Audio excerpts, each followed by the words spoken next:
সুপ্রিয় চাকরি প্রত্যাশী ভাই বোনেরা, নতুন নতুন নিয়োগ বিজ্ঞপ্তি প্রকাশের ধারাবাহিকতায় বিডি জব সলিউশন আজ নিয়ে আসলো কর্মসংস্থান ও শ্রম মন্ত্রণালয় থেকে সদ্য প্রকাশিত নিয়োগ বিজ্ঞপ্তি। আমরা এখন নিয়োগ বিজ্ঞপ্তিটি নিয়ে আলোচনা করব, কি কি পদে কতজন করে লোক নিবে। তবে এখানে দুটি নিয়োগ বিজ্ঞপ্তি আছে, আমরা দুটি নিয়োগ বিজ্ঞপ্তি আপনাদেরকে একবারে দেখিয়ে দিব।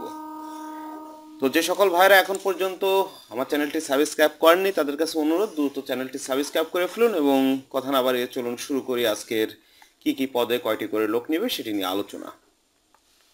তো প্রথম যেটি রয়েছে সেটি হচ্ছে দপ্তর আগে দিয়েছে তারা, সেটি হচ্ছে শ্রম আপিল ট্রাইব্যুনাল, প্রথম শ্রম আদালত ঢাকা, তৃতীয় শ্রম আদালত ঢাকা, প্রথম শ্রম আদালত চট্টগ্রাম, দ্বিতীয় শ্রম আদালত চট্টগ্রাম, শ্রম আদালত বরিশাল, শ্রম আদালত রংপুর, শ্রম আদালত কুমিল্লা, শ্রম আদালত ময়মনসিংহ, শ্রম আদালত নারায়ণগঞ্জ ও শ্রম আদালত খুলনা। এই দপ্তরগুলোর জন্য আপনার লোক নিয়োগ করবে। প্রথমে যে পদটি রয়েছে সেটি হচ্ছে শার্ট লিপিকার কাম কম্পিউটার অপারেটর। এখানে 6টি পদ খালি আছে। যদিও বা তারা শিক্ষাগত যোগ্যতা এই সার্কুলারটাই বিস্তারিতভাবে উল্লেখ করেনি, তবুও আমি আপনাদের কাছে বলে রাখি যে সবগুলো পদেই এখানে আপনি ইন্টার এবং কিছু পদে আপনার ন্যূনতম অনার্স পাস করতে হবে। তো যাই হোক, কথা না বাড়িয়ে এরপরের যে পদ সেটি চলে যায় হিসাবরক্ষক কাম কম্পিউটার হিসাবরক্ষক কাম ক্যাশিয়ার। এখানেও 6টি পদ। আপনার বেঞ্চ সহকারী এখানে 5টি পদ, অফিস সহকারী কাম কম্পিউটার মুদ্রাক্ষরিক 8টি পদ, প্রসেস সার্ভার 4টি পদ, জমাদার 1টি পদ, অফিস সহায়ক 16টি পদ।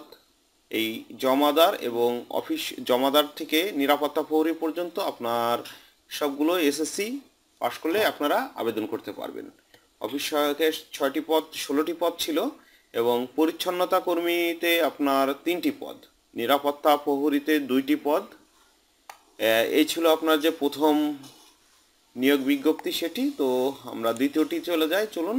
দ্বিতীয়টিতে আমরা দেখতে পাচ্ছি শার্ট মুদ্রাক্ষরিক কাম কম্পিউটার অপারেটর। এখানে 9টি পদ। তারা জানিয়েছে যে কোনো স্বীকৃত বিশ্ববিদ্যালয় হতে স্নাতক সমমানের ডিগ্রি, কম্পিউটার প্রশিক্ষণপ্রাপ্ত, শার্টলিপিতে সর্বনিম্ন গতি প্রতি মিনিটে, ইংরেজিতে সর্বনিম্ন 70 এবং বাংলায় 45। কম্পিউটারে আপনার সেই গতি থাকতে হবে সর্বনিম্ন 30 এবং বাংলায় সর্বনিম্ন 25 এবং কম্পিউটারে ওয়ার্ড প্রসেসিং সহ ইমেল ও ফ্যাক্স পরিচালনায় দক্ষতা ও অভিজ্ঞতা থাকতে হবে।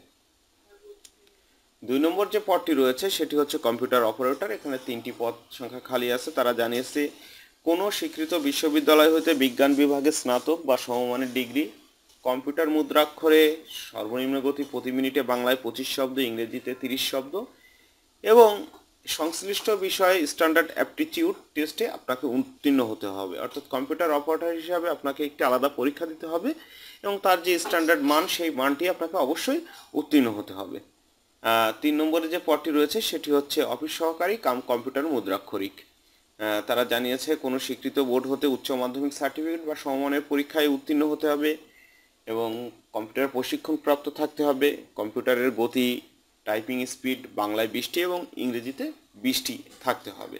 এছাড়াও আপনার ওয়ার্ড প্রসেসিং, মেইল এবং ফ্যাক্স পরিচালনায় দক্ষতা থাকতে হবে। এরপরে যে পদটি রয়েছে সেটি হচ্ছে অফিস সহায়ক। এখানে 12টি পদ সংখ্যা খালি আছে। তারা জানিয়েছে কোনো স্বীকৃত বোর্ড হতে আপনার মাধ্যমিক সার্টিফিকেট বা সমমানের পরীক্ষায় উত্তীর্ণ হলেই আপনি আবেদন করতে পারবেন।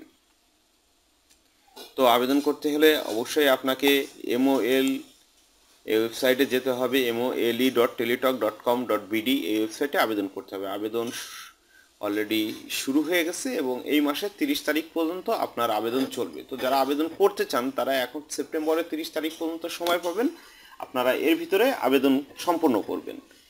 আবেদন করতে আপনার 300x300 এবং 300x80 পিক্সেলের ছবি এবং সিগনেচারের প্রয়োজন হবে। তো যারা আবেদন করবেন তারা অবশ্যই ছবি এবং সিগনেচার আগে থেকে স্ক্যান করে রাখবেন এবং নির্ভুলভাবে আবেদনপত্র পূরণ করার পরে সাবমিট দেওয়ার আগে খুব ভালোভাবে দেখে তারপরে আপনারা সাবমিট প্রদান করবেন।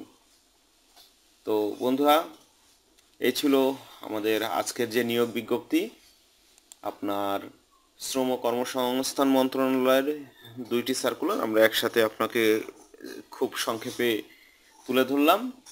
তো যারা আগামী ভিডিও আসার সাথে সাথে পেতে চান তারা অবশ্যই আমার চ্যানেলটি সাবস্ক্রাইব করে রাখুন এবং ভিডিওটি ভালো লাগলে অবশ্যই আপনার বন্ধুদের সাথে শেয়ার করবেন, লাইক করবেন এবং আপনার মূল্যবান মতামত অবশ্যই কমেন্ট বক্সে জানাবেন।